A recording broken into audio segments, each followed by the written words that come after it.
3 burrat armatosur hynë në shtëpi, por fëmijët nuk ishin të pambrojtur. Brenda shtëpisë, vëllai dhe motra nuk kanë asnjë ide se diçka nuk shkon.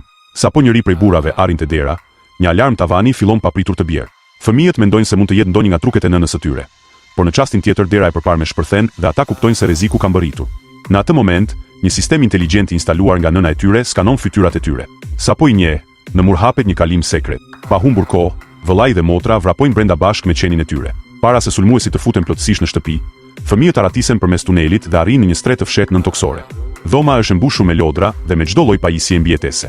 Një video e regjistruar nga nëna e tyre fillon të luhet, duke shpjeguar si të përdorin gjithçka. Teksa ende po e shikojnë, qeni papritur fillon të flasë. Ai thotë se është krijuar për të mbrojtur fëmijët dhe djali i vogël i jep një hik five. Por më pas, Jack i tërheq pa dashje këmbën qenit dhe ata zbulojnë se ai është në fakt një qen robotik. Ajo këmbë rezulton të jetë kontrolluesi i gjithë sistemit. Ndërkohë, sulmuesit gjen kalimin sekret dhe qellojnë me një top, duke hapur një vrim të madhe. Sistemi kupton se vendi nuk është më i sigurt. Qeni robotik u thot fëmijëve të ulen në karriget e aratisjes dhe të gjithë largohen me shpejtësi prej andej.